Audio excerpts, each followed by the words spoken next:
മകളെ, Jerusalem prayer ലൈനിലേക്ക് വന്നുകൊണ്ടിരിക്കുന്ന എനിക്ക് ഏറെ പ്രിയം നിറഞ്ഞ നിങ്ങളെ ഓരോരുത്തരെയും ഞാൻ വ്യക്തിപരമായി കാണുകയാണ്. നിങ്ങളുടെ പ്രാർത്ഥനാ നിയോഗങ്ങൾ പരിശുദ്ധ അമ്മയുടെ കരങ്ങളിലൂടെ, സകല മോക്ഷവാസിയുടെ കരങ്ങളിലൂടെ നിത്യപിതാവിന് സമർപ്പിക്കുക. ഇന്നത്തെ വചനം കേൾക്കുമ്പോൾ തന്നെ ഒരു വലിയ ഡെലിവറൻസ് നിങ്ങളിൽ നടക്കുന്നു. ഏറ്റുപറഞ്ഞാൽ ദുഷ്ടശക്തിയിൽ നിന്നും, അതുപോലെ തന്നെ വ്യക്തിയിൽ നിന്നും, കുടുംബത്തിൽ നിന്നും, വസ്തുക്കളിൽ നിന്നും സാത്താൻ ഒഴുകി മാറിപ്പോകുന്നത് കാണാൻ സാധിക്കും. വചനം ഏതാണെന്ന് അറിയണ്ടേ? ലേവിയർക്കാർക്ക് എഴുതിയ പുസ്തകം 26-ാം അധ്യായം 13-ാം വാക്യം. എങ്ങനെയാണ് ആ വചനം? നിങ്ങൾ നിവർന്നു നടക്കേണ്ടതിന് നിങ്ങളുടെ നുകത്തിന്റെ കെട്ടുകൾ ഞാൻ പൊട്ടിച്ചു. ഇതിനെങ്ങനെയൊന്ന് വായിക്കാമോ? ഞാൻ നിവർന്നു നടക്കേണ്ടതിന് എന്റെ നുകത്തിന്റെ കെട്ടുകൾ അവൻ പൊട്ടിച്ചു. മകളെ, സാത്താനെ ബൈബിൾ പരിചയപ്പെടുത്തുന്നത് ഈ ലോകത്തിന്റെ അധികാരി, പ്രലോഭകൻ, ശത്രു, വഞ്ചകൻ, കൊലപാതകി എന്നൊക്കെയാണ് ബൈബിൾ പരിചയപ്പെടുത്തുന്നത്. ഈ ദുഷ്ടാരൂപിയുടെ ശക്തിയിൽ നിന്ന് വ്യക്തികളെയും വസ്തുക്കളെയും അവന്റെ ആധിപത്യങ്ങളിൽ നിന്നും വിടുവിക്കാൻ വേണ്ടിയിട്ടാണ് ഈശോ ഈ ഭൂമിയിലേക്ക് വന്നത്.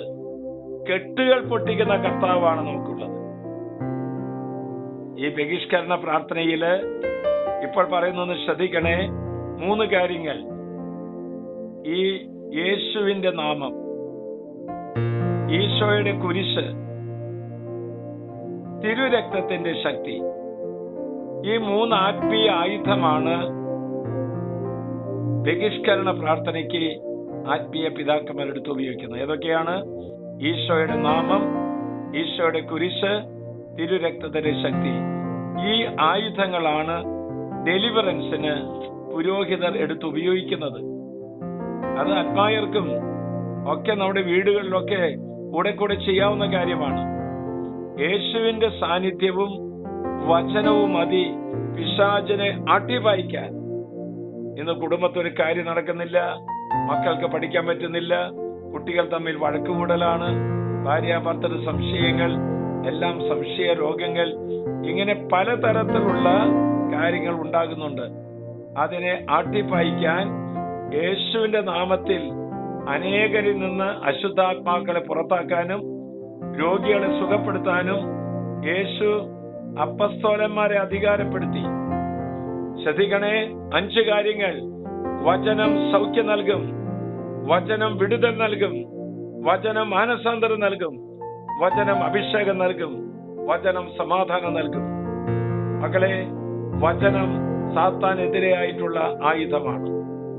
എന്ന് പറഞ്ഞ വചനം വീടിന്റെ 4 വശം തിരിഞ്ഞു നിന്നുകൊണ്ട് 4 ഭാഗത്തേക്കും നമ്മൾ ആ വചനം എടുത്ത് ഉപയോഗിച്ചാൽ സാത്താന്റെ പൊടി പോലും അവിടെ കാണുകയില്ല. അതുകൊണ്ടാണ് സാത്താന്റെ കെട്ടുകൾ പൊട്ടിക്കുന്ന കർത്താവ് ഇന്ന് നമ്മുടെ ഭവനത്തിൽ കടന്നു വരട്ടെ എന്ന് ഞാൻ പ്രാർത്ഥിക്കുകയാണ്. എല്ലാവരെയും അനുഗ്രഹിക്കട്ടെ. ഇന്നത്തെ വചനം പല പ്രാവശ്യം ആവർത്തിച്ച് പറഞ്ഞാൽ കുടുംബത്തിൽ നിന്ന് പൈശാചിക ബന്ധനങ്ങൾ വിട്ടുപോകും. ആശ്വാസപ്രദമായ രാത്രി, പ്രതീക്ഷാ നിർഭരമായ പ്രഭാതം, സൽപ്രവർത്തികൾ നിറഞ്ഞ ദിവസം നൽകി നാം എല്ലാവരെയും അനുഗ്രഹിക്കട്ടെ. നമ്മുടെ കർത്താവ് ഈശോ മിശിഹായുടെ കൃപയും പിതാവായ ദൈവത്തിന്റെ സ്നേഹവും പരിശുദ്ധാത്മാവിന്റെ സഹവാസവും നാം എല്ലാവരോടും നമ്മുടെ കൂട്ടായ്മയോടും ഇത് ഷെയർ ചെയ്യാൻ പ്രത്യേകമായി കക്ഷ കെട്ടി ഇറങ്ങിയിരിക്കുന്ന എല്ലാവരുടെയും കൂടി ഉണ്ടായിരിക്കട്ടെ, ഇപ്പോഴും എപ്പോഴും എന്നേക്കും.